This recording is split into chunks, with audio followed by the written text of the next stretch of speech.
Salut à tous, bienvenue dans cette nouvelle vidéo. Dans cette vidéo, on va parler d'un sujet qui revient beaucoup ces derniers temps avec le contenu qu'on publie régulièrement sur la chaîne YouTube, à savoir le fait que les crypto-monnaies aujourd'hui sont considérées pour beaucoup, par beaucoup, comme étant très compliquées, difficiles à appréhender, à mettre les actions en place. Et c'est vrai que pour des nouveaux arrivants, moi au départ, quand j'ai commencé, je suis pas issu j'ai pas un background technique. À la base, j'ai fait des études dans le domaine agricole, donc rien à voir. Nickel, lui, pour le coup, il était plutôt dans le domaine déjà de l'informatique, dans la cybersécurité, donc c'était déjà quelque chose qui lui parlait. Mais c'est vrai que moi, au départ, quand j'ai commencé à investir, quand on me parlait de MetaMask, Ledger, clés publiques, clés privées, et cetera, c'était quand même très compliqué à appréhender et ça, on peut tout de suite avoir peur en fait de cette complexité. L'idée de cette vidéo, c'est d'échanger ensemble avec Théo sur justement quelque chose qui peut faire peur au départ, au premier abord, par pas mal de débutants.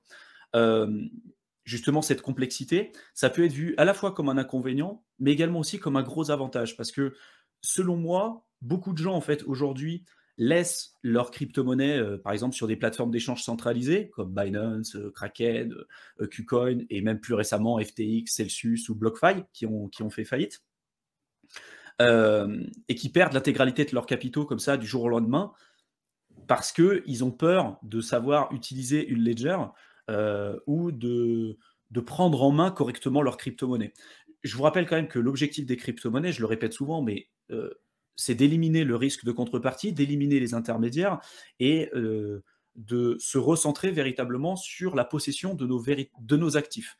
C'est du self-custody, donc ça implique aussi une vraie responsabilité de gestion de fonds et c'est pour ça que beaucoup de gens derrière, vu qu'on ajoute une responsabilité, ils préfèrent se dédouaner et de se dire: «C'est tellement difficile aujourd'hui pour moi d'utiliser une ledger, j'ai tellement peur de faire une bêtise», et c'est vrai qu'une bêtise dans la crypto malheureusement ça ne pardonne pas, hein.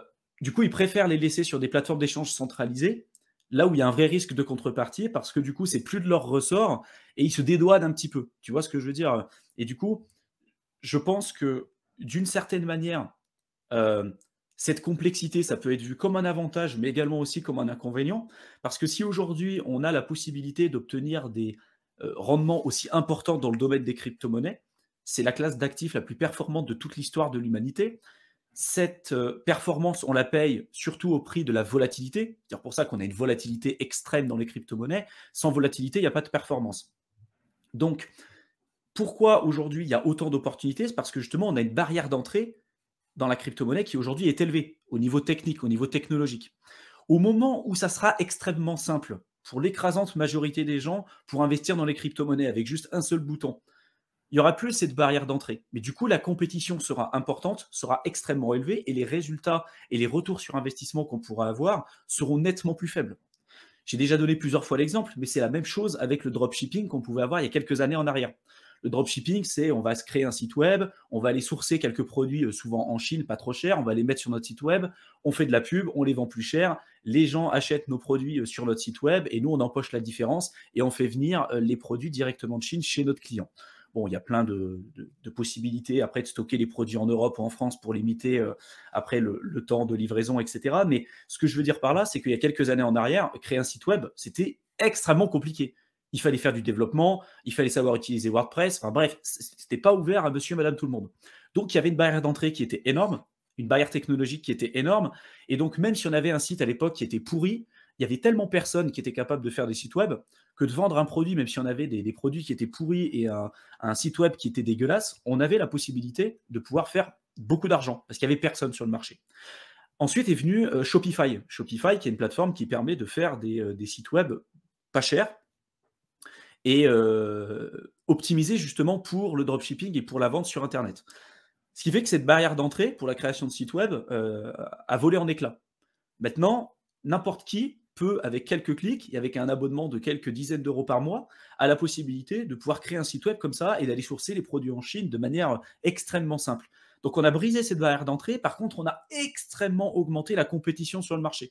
Maintenant, ceux qui fonctionnaient de la même manière sur le dropshipping il y a 10 ans en arrière, parce que on en a beaucoup entendu parler les 5-6 dernières années, mais il faut savoir que le dropshipping, ça existe depuis très très longtemps, hein, bien avant que ce qu'on entend parler aujourd'hui. Et pourquoi on en a autant entendu parler? Parce qu'il y a eu toutes ces plateformes qui ont permis à monsieur et madame tout le monde de pouvoir lancer leur boutique en ligne. Donc là, il a fallu se diversifier. Il a fallu surtout apporter un service supplémentaire qu'on n'était pas capable d'avoir à l'époque, et surtout pour vraiment se différencier de la concurrence. Pour en revenir au sujet des crypto-monnaies, c'est exactement ça que je vois aujourd'hui. La barrière d'entrée, ce qui fait peur à beaucoup de gens, il faut savoir que si vous, aujourd'hui, ça vous fait peur, c'est que ça fait peur aussi à des milliers de gens autour du monde. Et que si vous arrivez à passer à travers cette barrière technologique, savoir utiliser une ledger, savoir utiliser MetaMask, faire de la finance décentralisée, etc., euh, vous allez pouvoir accéder à des investissements, à des opportunités que ceux qui ne feront pas ce travail n'auront jamais accès. Parce qu'à partir du moment où ce sera simple à utiliser tous ces outils, ces opportunités de toute façon n'existeront plus. Vous voyez ce que je veux dire? Donc, vous n'êtes pas obligé de pouvoir tout faire d'un coup. Je sais qu'il y a beaucoup de débutants qui commencent à investir et qui se disent ah, je vais faire du flipping de NFT, je vais faire de la DeFi, je vais faire du trading, etc., etc. Alors qu'ils savent même pas ce qu'est le Bitcoin, ce qu'est l'Ether, et ils savent même pas sécuriser leur crypto-monnaie sur une ledger. C'est la base. Commencez par la base.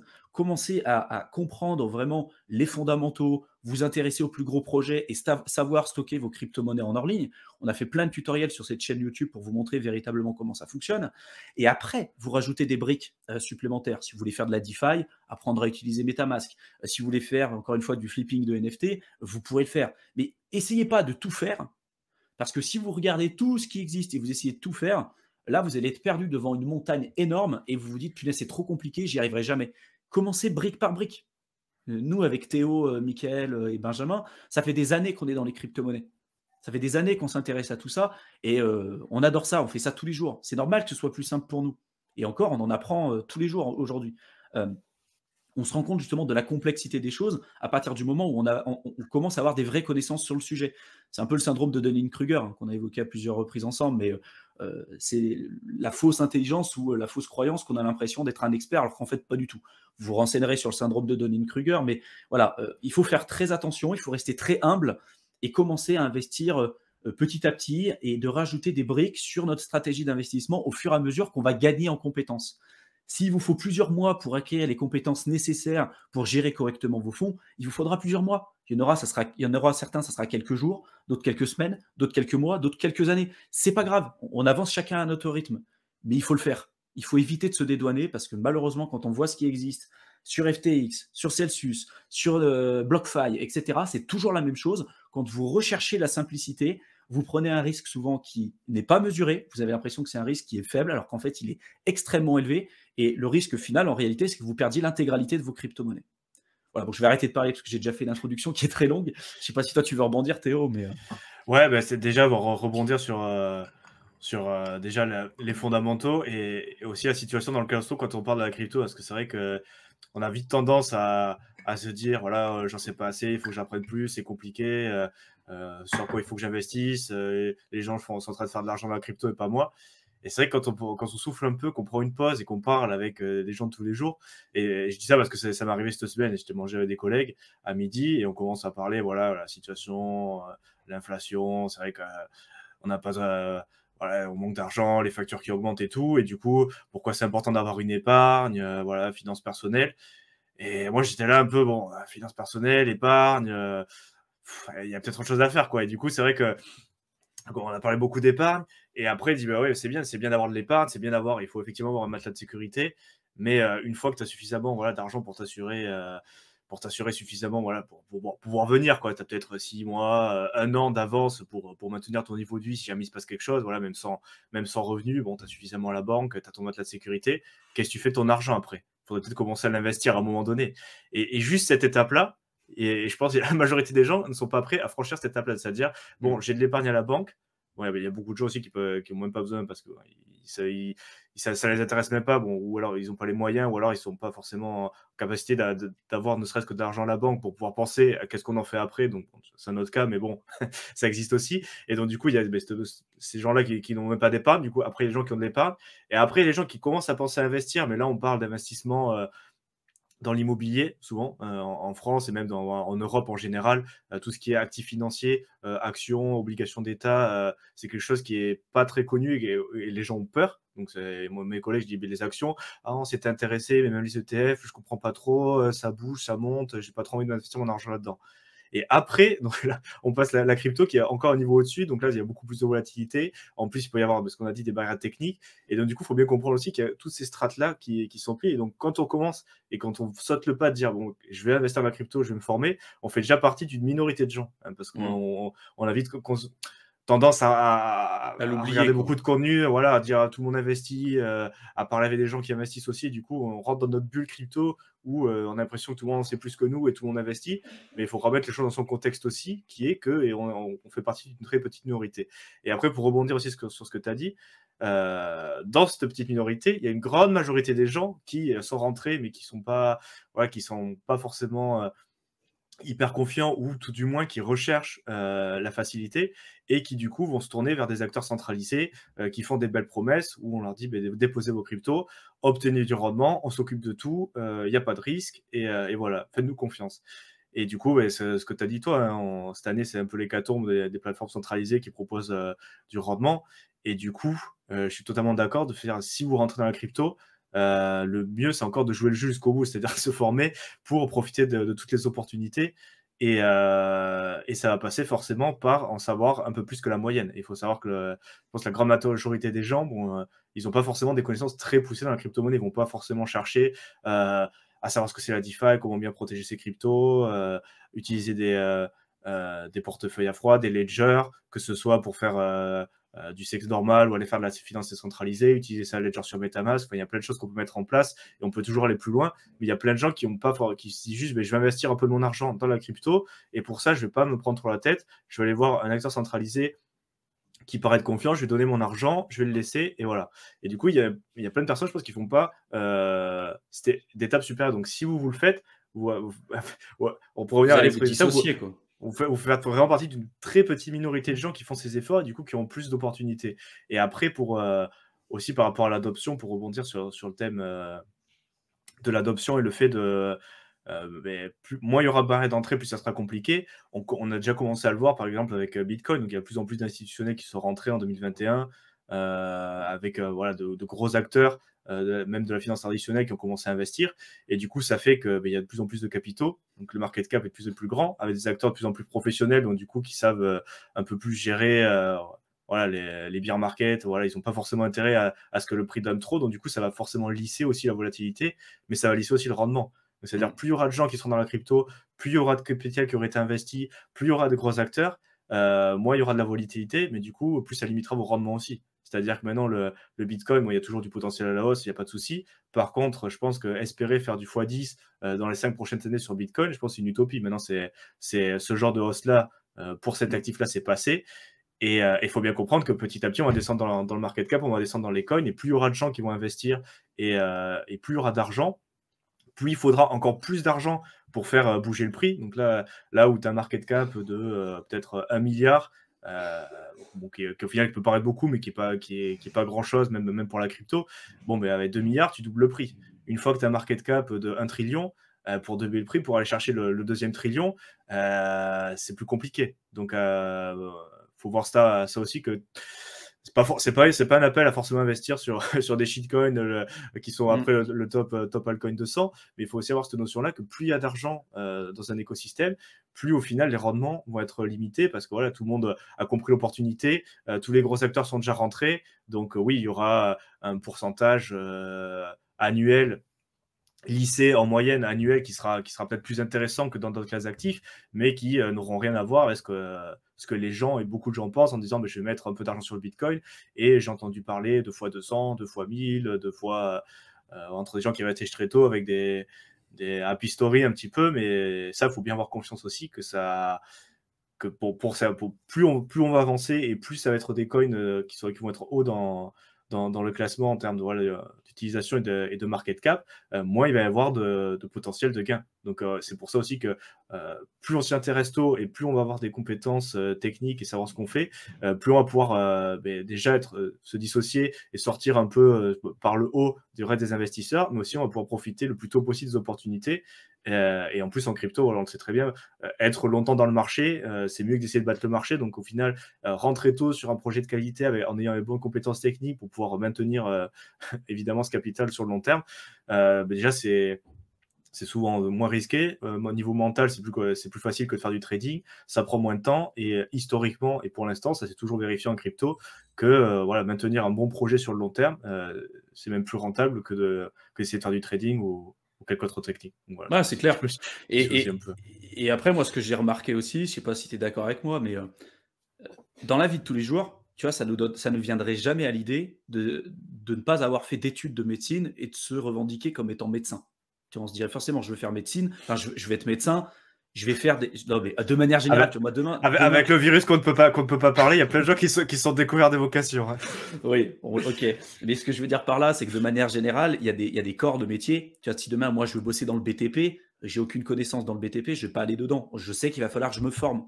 Si tu veux, dans la vie de tous les jours, euh, avec le système scolaire et puis les études qu'on connaît aujourd'hui, c'est rentrer dans les mœurs. Tu vois, que pour faire une activité, il faut se former. Dans l'investissement, j'ai l'impression que c'est absolument pas du tout, pour le coup, rentrer dans les mœurs. On a l'impression qu'on regarde 3 vidéos sur YouTube, on a l'impression qu'il faut jamais se former, que c'est simple, en fait, hein, gagner de l'argent, il n'y a pas de souci, que ce soit dans la bourse, que ce soit dans l'immobilier, que ce soit dans les crypto-monnaies. On regarde 3 vidéos sur YouTube et on se dit, oh punaise, c'est simple, c'est bon, je vais investir là-dessus, je vais faire un fois 100 et je vais gagner de l'argent. C'est absolument pas le cas. L'écrasante majorité des gens qui investissent dans les crypto-monnaies, vous en entendez peut-être pas forcément parler, mais l'écrasante majorité des gens qui investissent dans les crypto-monnaies perdent de l'argent. On entend souvent parler de ceux qui en ont gagné, qui en ont gagné beaucoup, parce qu'eux vont faire du bruit. Mais un arbre qui tombe fait plus de bruit qu'une forêt qui pousse, hein. Ça, et c'est vrai dans la crypto. C'est-à-dire que vous n'entendrez jamais les gens qui vont se vanter d'avoir perdu des millions d'euros dans la crypto ou leur life saving sur FTX, sur Celsius, parce qu'il n'y a absolument rien de glorieux là-dedans, hein. Pourtant, c'est la réalité. Et l'écrasante majorité des gens perdent de l'argent là-dessus. Et je pense que ce qui explique aussi le fait que beaucoup de gens perdent de l'argent, c'est parce qu'il y a un gros manque de connaissances là-dessus. Ce qui fait peur à beaucoup de gens, quand on se dit punaise, la crypto-monnaie c'est compliqué, ça entraîne de la peur, ça entraîne du stress. Et je pense que quand on est dans cette physiologie-là, je ne sais pas comment on peut dire, mais si on est dans cet état d'esprit-là, on est beaucoup plus amené à prendre des mauvaises décisions parce que justement, on a peur, tu vois, on est anxieux.